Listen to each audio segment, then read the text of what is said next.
ఆ జిల్లా బీఆర్ఎస్ అధ్యక్షుడికి మాజీ మంత్రికి పచ్చగడ్డి వేస్తే బగ్గుమంటోందా? ఆ ఇద్దరి మధ్య వచ్చిన పొరపచ్చాలు ఇప్పట్లో తీరేట్లు లేవా?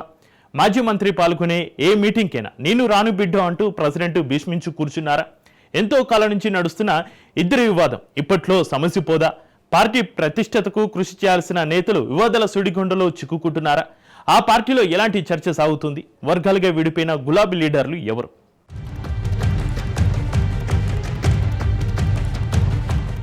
ఖమ్మం జిల్లాలో మాజీ మంత్రి పువ్వాడ అజయ్ కుమార్ ఇంట్లో ఇటీవల ముఖ్య కార్యకర్తల సమావేశం జరగ్గా అజయ్తో పాటు ఎంపీ వద్దిరాజు రవిచంద్ర, మాజీ ఎంపీ నామా నాగేశ్వరరావు, రాష్ట్ర నాయకుడు ఏనుగుల రాకేష్ రెడ్డి హాజరు కాగా బీఆర్ఎస్ పార్టీ జిల్లా అధ్యక్షులు తాతా మధు టాటా చెప్పడం హాట్ టాపిక్ గా మారింది.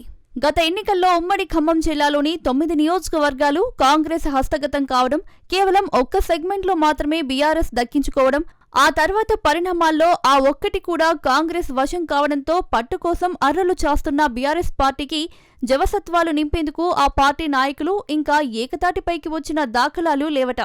ఓవైపు పార్టీ పరిస్థితి మూలిగే నక్క మీద తాటికాయపడ్డ చందంగా మారుతుంటే నాయకుల పోకడలు మరింత విస్తుగొలుపుతున్నాయట. ప్రధాన నాయకులుగా చలామణి అవుతున్న కొందరి తీరు అనేక వివాదాలకు ఆజ్యం పోయడమే కాకుండా పార్టీ పటిష్టతపై నీలినీడలు కమ్ముకునే విధంగా మారుతున్నాయన్న ప్రచారం జోరుగా సాగుతోంది.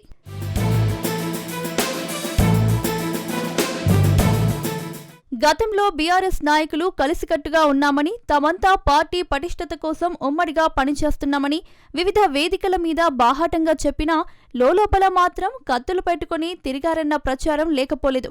ఎన్నికల అనంతరం బీఆర్ఎస్ నాయకులు ఎవరికి వారే యమునా తీరేలా వ్యవహరించినా జిల్లా అధ్యక్షునిగా ఉన్న తాతా మధు ఇప్పటికీ పార్టీని ఏకతాటిపైకి తీసుకురావడం లేదన్న చర్చ సాగుతోంది.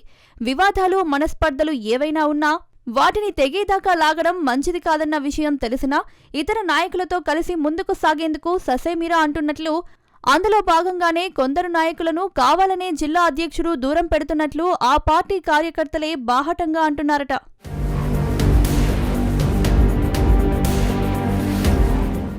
సెప్టెంబర్ లాస్ట్ వీక్లో ఖమ్మంలో మాజీ మంత్రి పువ్వాడ నివాసంలో ముఖ్య కార్యకర్తల సమావేశం ఉంటుందని 3 రోజులు ముందుగానే సమాచారం అందరికీ చేరవేశారట.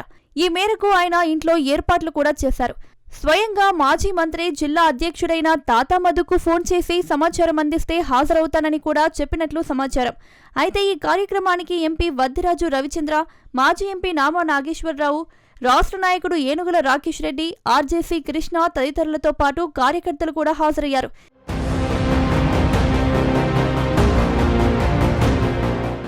జిల్లా అధ్యక్షుడు మాత్రం జిల్లాలోనే ఉండి ఈ కార్యక్రమానికి డుమ్మా కొట్టడం అనేక అనుమానాలకు తావిస్తోంది.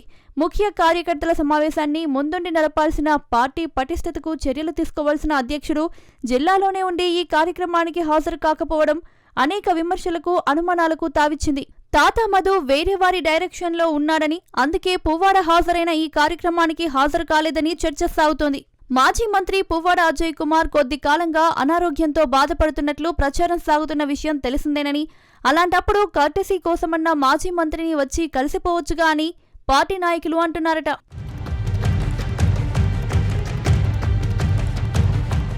ఖమ్మం జిల్లా బీఆర్ఎస్లో ఒక వర్గం పువ్వాడ అజయ్ వచ్చే ఎన్నికల్లో ఇక్కడి నుంచి పోటీ చేయడం లేదని, కూకట్పల్లి, షేర్లింగంపల్లి లేదా హైదరాబాద్ పరిసర ప్రాంతాల్లోని ఏదో ఒక ప్రాంతం నుంచి పోటీ చేస్తున్నాడన్న ప్రచారానికి ఈ మీటింగ్ ద్వారా ఫుల్ స్టాప్ పెట్టారట అజయ్. తాను వచ్చే ఎన్నికల్లో ఖమ్మం నుంచే పోటీ చేస్తానని, ఎక్కడి నుంచి కూడా పోటీ చేయనని క్లారిటీ ఇచ్చారు. అంతేకాదు, కొందరు నాయకులే ఈ వివాదాలకు ఆజ్యం పోస్తున్నారని, అలాంటి వాటికి ఫుల్ స్టాప్ పెట్టాలని, తాను ఆరోగ్యంగా ఉన్నానని, వచ్చే ఎన్నికల్లో ఖచ్చితంగా ఇక్కడి నుంచి పోటీ చేస్తానని స్పష్టం చేశారు.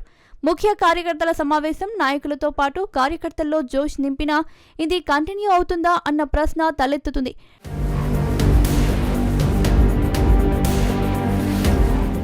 నాయకుల మధ్య ఉన్న పొరపచ్చాలు పోయి సమిష్టి కృషితో జిల్లాలో పార్టీకి పూర్వ వైభవం తీసుకువస్తారా అన్న సందేహం వ్యక్తమవుతోంది. జిల్లా నాయకుల నడుమ సమస్యలు, అంతరాలుంటే జిల్లా అధ్యక్షుడే పరిష్కరించాల్సిన బాధ్యత ఉంటుందని, కానీ జిల్లా అధ్యక్షుడే సమస్యల పరిష్కారానికి పూనుకోవడం లేదనే వాదనలు తెరపైకి వస్తున్నాయి. రాబోయే రోజుల్లో ఎటువంటి పరిణామాలు చోటు చేసుకుంటాయో వేచి చూడాలి.